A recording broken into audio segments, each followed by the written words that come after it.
This original WSRE presentation is made possible by viewers like you. Thank you.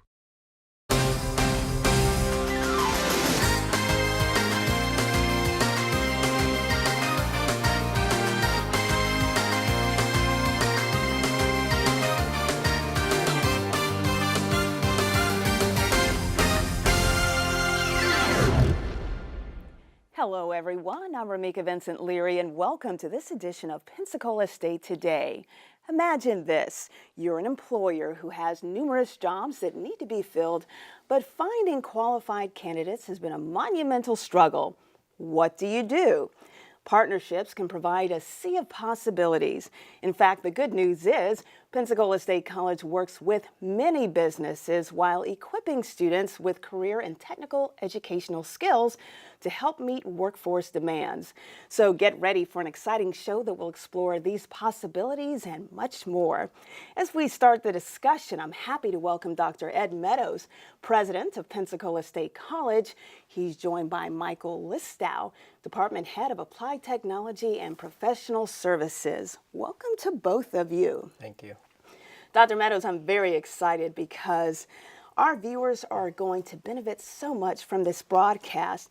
Just to educate them even more so, can you talk about differentiation? Let's talk about apprenticeships versus internships and co-ops. Okay. Well, I'll speak from the Pensacola State perspective. What we are trying to do now is create an environment where we're not going to rely upon business and industry to come to us seeking out students to enter the workforce, either part-time or full-time, while they're enrolled, but we're actually going to create a position in our Career and Technical Education division to have a liaison to business and industry to connect them to our department heads, our program coordinators, and our faculty that have students in workforce degree areas.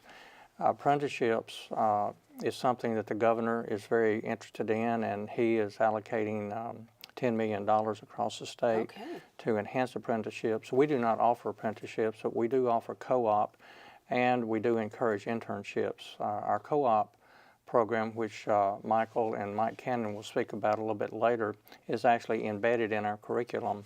And it can be a 1 to 3 hour course that a student takes in their respective field in some aspect of business or industry in the workplace. Internship is something that I'm really pushing from the president's perspective because it doesn't slow the student down in their progression to completion of a degree or certification. And I'm particularly pushing paid internships. There can be unpaid internships and paid internships. But my thinking is that the value to the employer and to the student is much greater if you have a paid internship. And it's really a part-time job in the specific area that a student is studying. We have a lot of students that engage in internships with Lamar Advertising, for example, in graphic design. Expand on that, will you? Yes. So each semester we have students that interview with Lamar Advertising and other graphic design businesses within Pensacola area. And so they're really working part-time, but they're working part-time in the field that they're studying in. So that's my definition of a Pensacola State internship. And the preference would be paid internship. And then the co-op in some of our advanced manufacturing fields, for example, where students may go into any number of different industries that has applications for the degree that covers a very broad spectrum of skill sets within industry. That is actually where they can earn part of their required credits toward the degree and actually work under the supervision of someone in a particular industry. The interesting aspect of apprenticeships is that right now there is no state reimbursement for apprenticeships, and some apprenticeships actually require students to stop out of college to work in an industry. And if you're in a university setting and if you're in some field of engineering, a co-op unlike our co-op, All right. is where they stop out a semester and work for a engineering firm, and then they come back to college. And that's why in the university setting it may take up to 6 years to complete an engineering degree, but that gives them skill sets that enhances their employability. Whereas with our co-op, it's part of the curriculum where they don't have to stop out in their progression from time of beginning the program of study to completion. I like that. And we're going to come back to you in just a moment, Dr. Meadows. Now, Michael, interesting conversation that he and I just had. Now, back in the day, I was an intern at a television station, but it was through, I guess, an agreement through my college at the time, and it was unpaid. And I know that we are really rallying for those paid internships. Now, Michael, I understand you have a specific example with Plasmine Technologies. Tell us how you first met up with many of the representatives from Plasmine, and take us from there. Sure. And that visit, that site visit, if you will, that took place as recently as this past Friday. So we're very willing to meet with, our community and their organizations to see again where we can form partnerships. And looking at that particular company, okay, it's a win-win for both, Plasmine Technologies as well as our students, okay? They have areas of need in their organization that they need to fill. But then again, our students need that hands-on training and experience. And as Dr. Meadows was saying in his section, we have that built into the curriculum. So a student does not have to stop.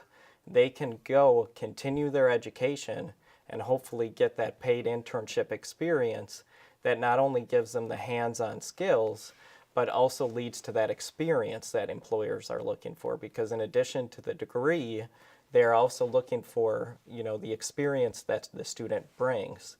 So again, those types of relationships like Plasmine Technologies are extremely important, here locally in our area, as well as, to both the organization and the students in our program. So specializations for Plasmine Technologies, can you give us a little bit more detail regarding that? Sure. So their specific industry deals with process control, which we have a program that covers that. But as we were touring the facility, we found some other areas as well too, in our specifically our technical areas, okay? And that's what the programs that I oversee encompass. So that's going to be, again, a skilled person that knows how to weld, a skilled person that knows electrical training, a skilled person that, might know mechanical design and fabrication. Those are all transferable skills that, could be very desirable from an employee's perspective or an employer's perspective. I am just so thrilled to hear this, Dr. Meadows. Movers, shakers, and we're doing so much here at Pensacola State College. Another company, Navy Federal. So we've had some great experiences with them. Talk about that. Navy Federal is adding an additional campus that's going to employ up to, I think, 5,000 additional employees. And they have needs for soft skills training as well as technical training. And in the past, through Ruth McKinnon's program, the Corporate Professional Development Training, we've been able to do some training for them in computer skills, interpersonal telephone skills, those kinds of specialized courses. And I think Mike Cannon talked to Plasmine about developing, helping them develop a curriculum to train their current employees as they come on board in safety skills and the kinds of things that are not purely technical in nature, but they're certainly needed in business and industry. But if we come back to internships, we have a lot of students that are working part-time, but they're working in the area that they're going to college for example, culinary. We have a lot of partnerships with the local restaurants and hospitality industry that seek out our students to work part-time in that industry while they go to their particular program. So in business and industry, maybe we may be overlooking a very large segment of our students that are studying office practice, accounting, and business. So that's one of the things that we're going to be reaching out to with this specialized liaison to business and industry, is for students to have the opportunity that are in our business department seeking out different kinds of certifications to work in the white-collar environment of an office setting. And I can't fail to mention, you know, our 17 stackable certifications in cybersecurity. Once a student gets the first certification, that automatically qualifies them for a certain level of employment within that industry. And so they can work part-time while they go to school. And what we want to do is make sure that we reach out to those companies that hire our cybersecurity students to formalize the partnership we have with them, so that it's not just a student working part-time on their own to help pay for their education, but it's a recognized internship or co-op experience. Interesting thing, a lot of these companies have held information sessions right here on the campus, Navy Federal being one, and they're actually seeking people for cybersecurity positions. Now, Mike, in your position, I know that you run into a lot of prospective partners, don't you? Is there a screening process for this? Well, you know, where we kind of have a good relationship is through our career and technical education department. And, you know, whenever we get contacted, there's multiple opportunities that an employer can, you know, reach our students. And again, that can either be embedded into the curriculum through a co-op experience. Otherwise, we can also have visits where the employer can visit a classroom, meet with the program coordinators, meet with the faculty, meet with the department head and myself, and meet with the students, okay? In addition, we can do some hiring fairs on campus and some job fairs in order to, you know, promote the internship and co-op and apprenticeship experiences for our students. And we do a number of job fairs and career fairs. Dr. Meadows, Central Intelligence Agency, CIA. Very inquisitive about that. Why don't you talk about that for a moment? Well, it's my understanding that they actually hired one of our students. Yes, they did. And, you know, the CIA is a government agency, and there are lots of other government agencies. If you start looking at cybersecurity, there's virtually no industry that does not need someone employed that is a cyber forensics or cybersecurity individual to safeguard the data and information that they have to work with on a daily basis. So you're talking about insurance companies, you're talking about banks, you're talking about anybody that uses a computer in their business needs someone helping to protect that data. And it's nice to know, you know, the federal government and the state government and the local and county government have need of these individuals, because this makes it a very lucrative field for our students to enter that have that specialized training in cyber forensics or cyber training or cybersecurity. Quite enlightening, and I work in the business department, as both of you know, and accounting and banking skills are essential, and many of the students in those areas are being sought out through partnerships as well, and I think it's intriguing. Dr. Meadows, any last words for anyone out there viewing who may be considering the idea of, hey, I want to become a partner? Well, I just want to make sure that our business and industry in this region, it doesn't have to necessarily be within the two-county area. Plasming, for example, is in Baby Net, Alabama, but they also have administrative offices in Pensacola, that we have instructors that are eager to work with them. Larry Ball in Advanced Manufacturing and Mike Cannon, who you'll see a little bit later today in his particular area, that they have students that are eager for opportunities to work in the field of their study and to explore you know, options with different companies. So if you have a question, Mike Listau, and he can field and put them in the right direction. And I can't omit the health science and nursing areas. No. Huge opportunities there to work within the health sciences field. We have an entire campus dedicated to health science and nursing. So You know, if you look across, campus, if you look that's across right. our college, there are almost 100 programs of study where there are opportunities for students to be able to participate in internships or co-ops. Many thanks to both of you, and I know that I learned a lot, and so did our viewers. So excited to have you on the show today. All right, folks, as we head to break, I want to remind you that we're just warming up. Stay tuned for detailed information regarding partnerships, including career and technical education opportunities. We'll be back right after this.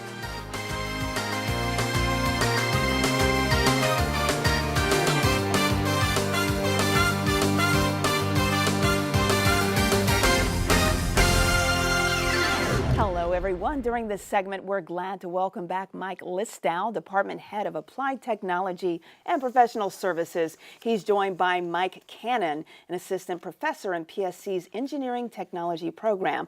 I'm also excited because during this segment, we'll share some apprenticeship success stories. Right, Mike? Yes. I always love a happy ending, so we're starting off the segment with you. And I know you have many success stories out there, but let's start with one, okay? One that did really well, 2007 time frame, Sean Fry Okay. went through the program, started with BF Goodrich Aerospace. This is in CNC machining, Okay. design, Good. then moved up to Crestview Aerospace, contracted there at $75 an hour. Now he's the head programmer, designer for an aircraft company in Savannah, Georgia, and does multi-axis and advanced training. And it's ironic, when I need help now, I ask him for help. You call on him. Yes, so it's amazing switch up, if you will. But yes, other students taking advantage of an apprenticeship program at Fort Walton Beach Machining. He's now the head programmer designer for Cincinnati Prop in South Florida. Another student went through an apprenticeship program and now is the head machinist technician at University of West Florida in the mechanical engineering program. So apprenticeship programs coordinated with our 2-year degrees makes all the difference for success for our students I like in that. employment. Now, have any of them ever come back to encourage students right here on campus, maybe speaking in Absolutely. classes? I have students every semester coming back to pay it forward, or they I want like to come that. and still have access to the stuff we do in the shop. So one way I get them in is, well, volunteer. You remember when you were a newbie learning how to use the Haas controller and do all this stuff. Those were the days. Help them out to learn, and then to keep your skills trained. You can still work with the equipment and do programs, designs, and things like that. We call them volunteers. It's a process that they fill out paperwork with our HR department, but they're volunteers into the programs. And yes, some are given a broom, okay, to clean the floors, but most of them are there to give students another way of the same training other than me showing them how to operate the equipment, whatever we're doing in the various classes, from welding, metal fabrication, CNC machining, operations. I've always been a Yeah. huge proponent of paying it forward. Now, Michael, expand on the technology. We have a lot of state-of-the-art equipment, don't we? We do, and kind of expanding on what Mike said, our CNC program is, I would call it the best in the state. We are the best in the Southeast. Right, and I mean, there you go, he said it himself. He did. And, those students that come back, of course, they get to, work on state-of-the-art technology, industry standard technology, cutting-edge technology. Creme de la creme. Right, and most recently we even got a laser, a laser that students, get to actually design, and they get to make various components and parts. And, again, from an employer's perspective, looking at internships, apprenticeships, and co-ops, that's very desirable for an employer because, again, they get to practice on that cutting-edge technology, right, hands-on cutting-edge technology that Pensacola State and our programs provide. That's exceptional. Back to you, Mike. Haas Manufacturing? Haas is CNC machining, CNC machining equipment, lathe, mills. It's the largest CNC machining company in America.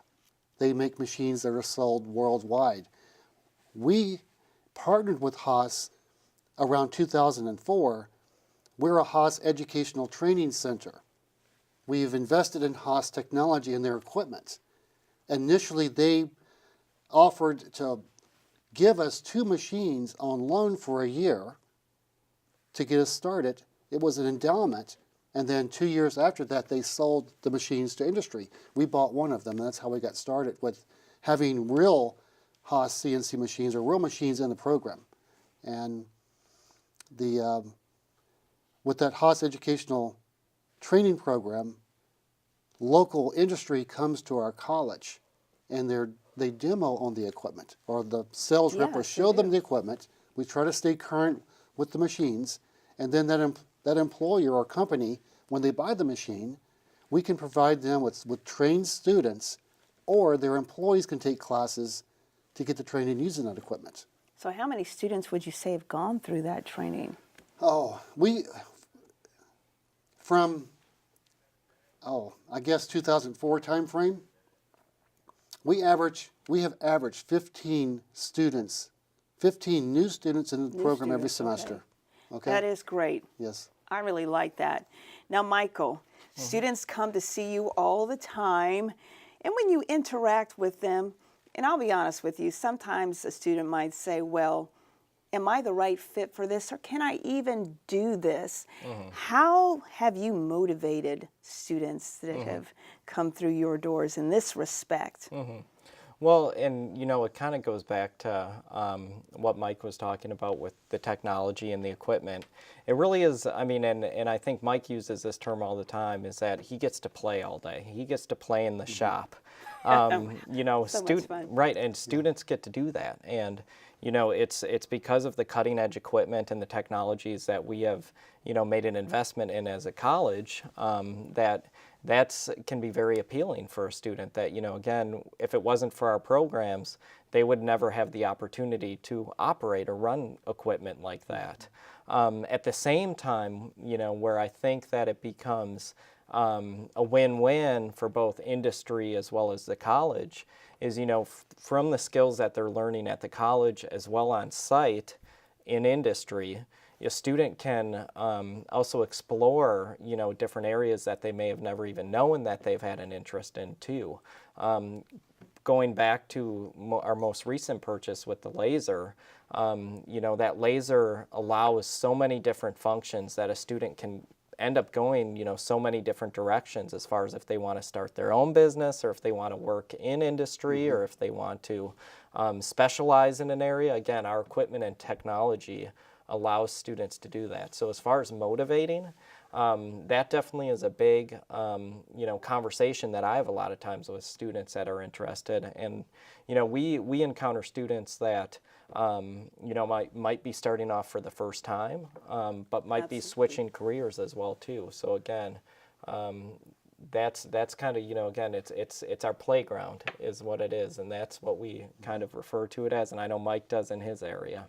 So in the industry, a double threat. Let's say you have a student that is good in multiple areas. Have you ever run across a scenario like that? I want them to be. That's good, The though. program is a multiple disciplined program. It's an AS 2-year degree. We cover everything from design, fabrication, in all areas, composite, non-metals, laser processing, CNC machining. I teach welding, not a welding certification, but production welding, so that if our students are going to work for a company and they're designing projects or projects that require welding processes, they know what TIG welding is and MIG and welding processes and what happens to materials when you heat it up and weld it. Do we need to do any heat treating afterwards to soften it up or whatever? But it's more than one discipline. There's a dozen different career paths from mechanical design and fabrication. And when I have a student that I really would like to do the machining area, I like that more. I like more design. I like doing the hand metal fabrication we teach. I like doing the laser processing. I develop the curriculum or arrange it so that they can do more studies and projects in that area, as opposed to making them do MIG welding, for example, that they may not have interest in, or some students may not want to run a CNC lathe. They want to specialize in a CNC mill. We adapt the curriculum to enhance their training needs. That's But it's exceptional. very multidisciplined. Yes. So, Michael, I do know that outside the classroom, beyond an apprenticeship, internship, or a co-op, giving back is something that many of our students do with these skills.